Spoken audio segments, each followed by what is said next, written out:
What if everything you believe, your morals, your values, even your sense of self, is not really yours? What if those beliefs were handed down, not as truth, but as tools, designed to keep society in order rather than to help you thrive as an individual? This is the unsettling question Friedrich Nietzsche dares us to face. In his eyes, most people go through life unaware that their moral compass has been shaped by forces they've never questioned: religion, tradition, authority, and culture. We're taught what is right and wrong long before we learn to think for ourselves. And by the time we begin to question anything, the fear of being cast out keeps us quiet. Nietzsche argued that these inherited beliefs often function as a kind of emotional sedation. They're comforting, familiar, and socially rewarded, but they can also be deeply limiting. The values passed down to you may not align with your inner truth. You may find yourself suppressing ambition because you were taught humility is always noble. You may feel guilt for wanting more because self-sacrifice was praised over self-expression. This is not freedom. It's quiet submission in the name of social harmony. And yet, stepping away from inherited beliefs is terrifying. It feels like walking into the world naked without armor. But Nietzsche believed that this discomfort is necessary. Growth doesn't happen in comfort. It happens when we confront the lies we've been living by. It's only when you dismantle what was given to you that you can begin to build something real, something that is yours. So ask yourself, are you living a life built on your own beliefs or someone else's? Do your values reflect your truth or just your upbringing? Nietzsche's challenge is not to believe nothing, but to believe boldly and authentically after you've dared to question it all. Friedrich Nietzsche challenged one of the most widely accepted assumptions about human nature, that people are primarily driven by a desire for happiness. He saw this as a shallow and misguided goal, one that leads not to greatness, but to comfort, complacency, and ultimately, stagnation.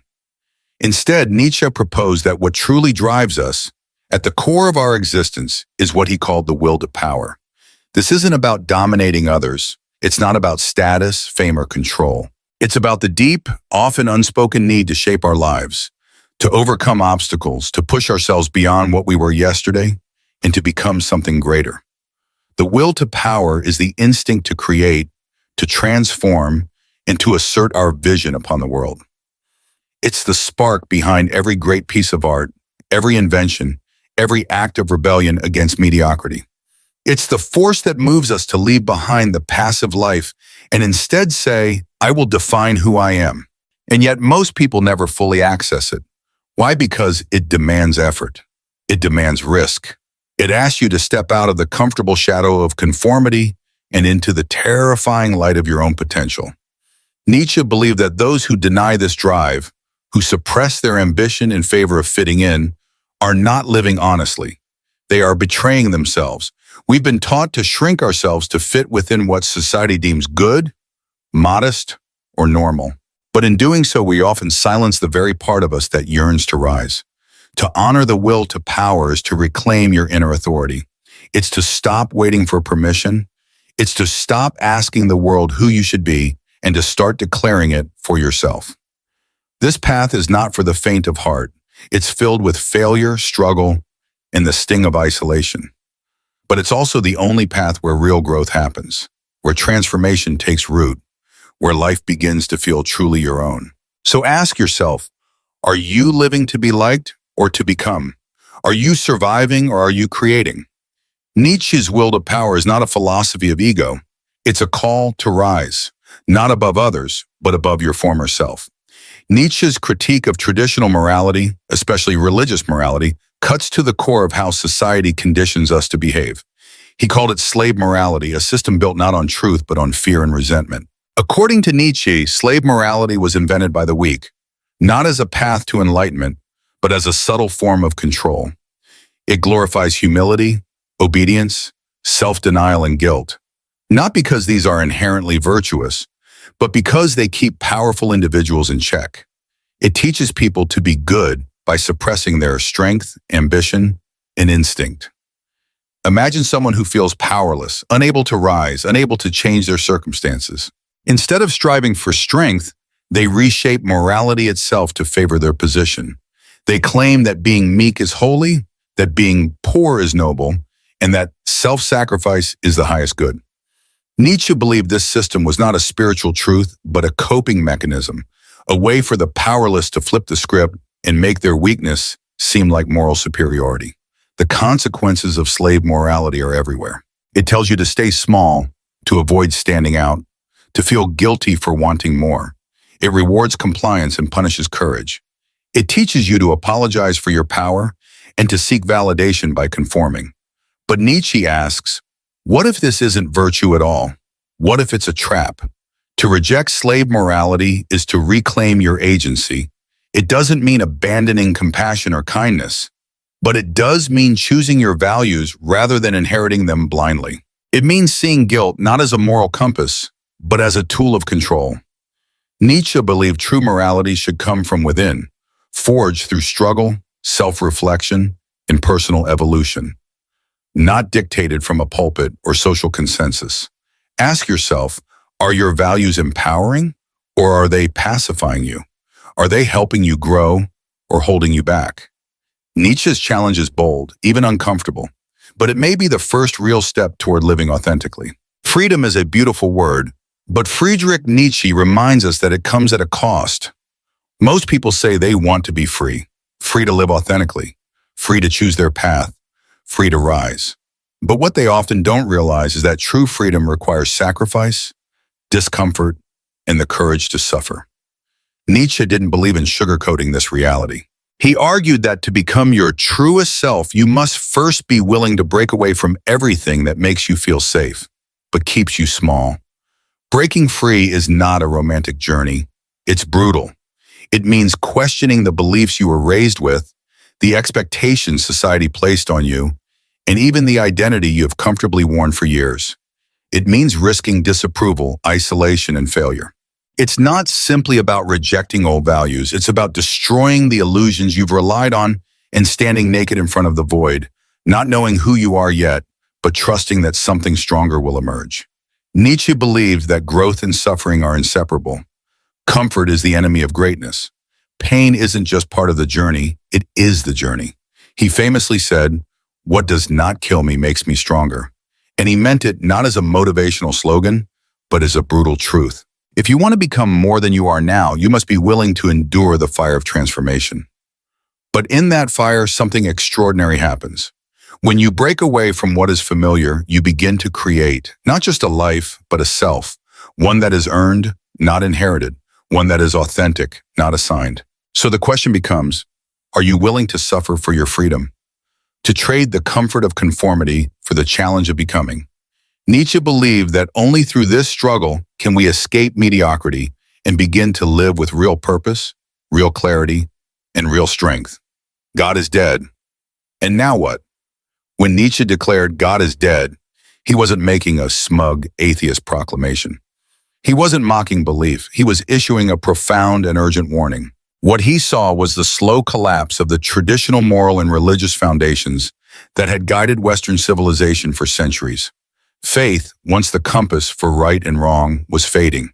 But what terrified Nietzsche was not the death of God itself, it was what would come after.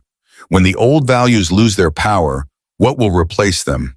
In the absence of divine command, many are left drifting. Without eternal truths to cling to, morality becomes unmoored, and the risk of nihilism, the belief that life has no meaning, begins to creep in. Nietzsche feared this vacuum, not because he wanted people to return to blind obedience, but because he knew that most people weren't ready to live without inherited truths. Most people, he believed, would either collapse under the weight of meaninglessness or seek false comforts in new systems that simply mimic the old. But for Nietzsche, the death of God also created an opportunity, an opening for a new kind of morality. One not built on guilt, fear, or submission, but on strength, creativity, and self-authorship. He challenged us to stop waiting for meaning to be handed down from heaven or tradition, and instead to create it ourselves. Not through selfishness, but through responsibility, by forging values that align with our highest potential, not society's lowest expectations. This task isn't easy. It means standing without a script, without a savior, without a safety net. It means facing the terrifying freedom of existence head-on, But for Nietzsche, that's where life truly begins, not in clinging to crumbling beliefs, but in the courage to rebuild from the ground up.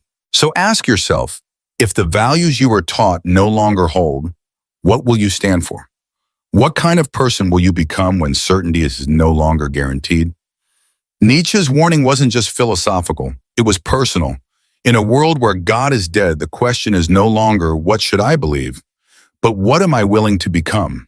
Friedrich Nietzsche's vision of the Übermensch, or overman, is one of the most daring and inspiring ideas in modern philosophy. It represents a kind of human being who has transcended the herd mentality, who no longer clings to inherited values but instead creates their own. The Übermensch is not defined by obedience, tradition, or fear, but by strength, creativity, and radical self-determination.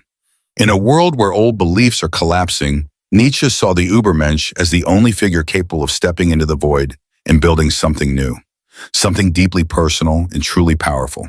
This is not a fantasy of physical perfection or ego-driven superiority. The overman is not someone who dominates others. It's someone who masters themselves, someone who dares to question every rule they've been given and has the courage to stand alone in a world that demands conformity. While most people seek comfort, security, or approval, the Übermensch embraces uncertainty and discomfort as the necessary ingredients of transformation. But Nietzsche knew that this level of evolution is rare.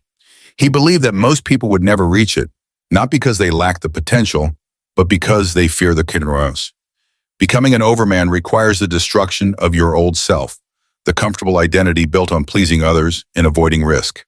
It means living without guarantees, trusting your own instincts, and carrying the full weight of your freedom. Still, Nietzsche didn't present the Übermensch as a distant ideal for philosophers and poets.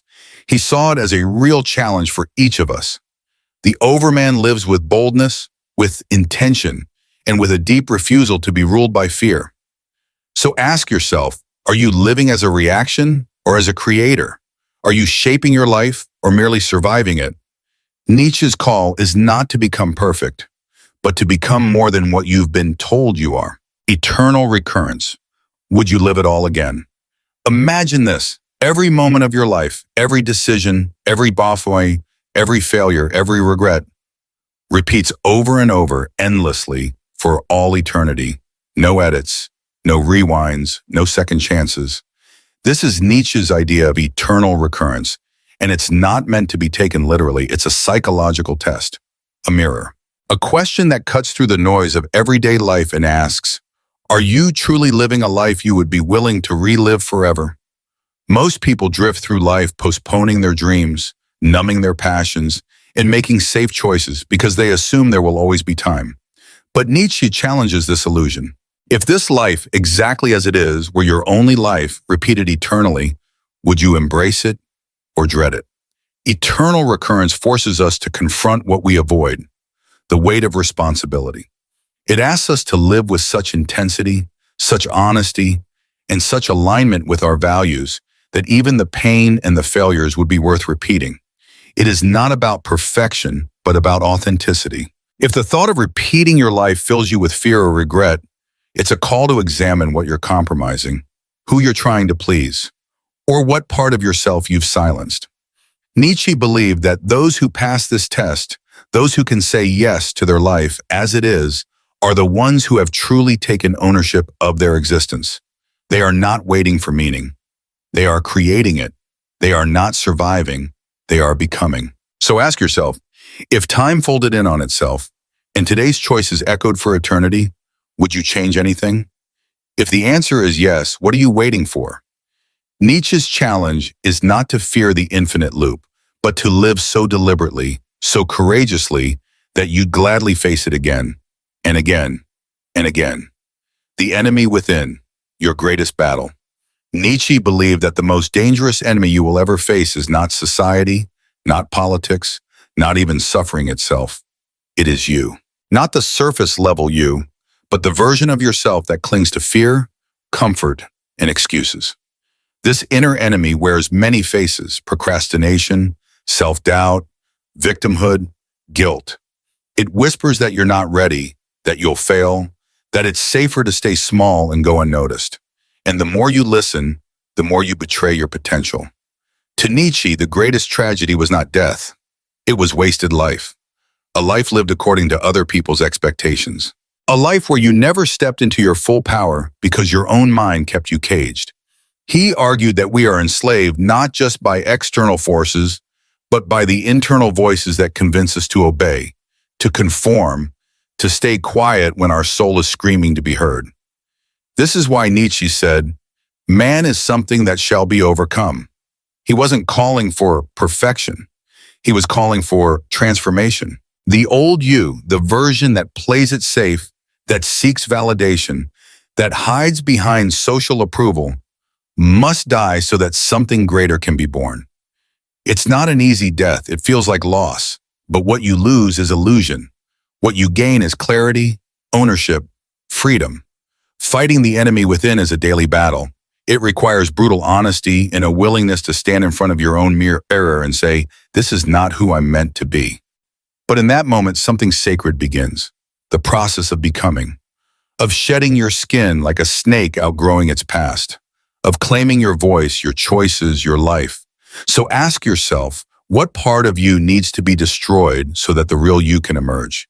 The answer to that question may be painful, but it's also the beginning of true freedom. Self-overcoming. The only way forward. To Friedrich Nietzsche, the path to greatness is not about following a pre-written script or finding comfort in certainty. It's about self-overcoming. This is the heart of his philosophy, that human beings are not finished products, but works in progress. We are bridges, not destinations. And the greatest purpose of life is to transcend who we were yesterday by becoming someone stronger, freer, and more whole today. Self-overcoming is not a one-time act. It's a continual process of destroying the parts of ourselves that no longer serve us. Outdated beliefs, inherited values, false identities, and limiting stories we've been telling ourselves for years. Nietzsche didn't romanticize this process.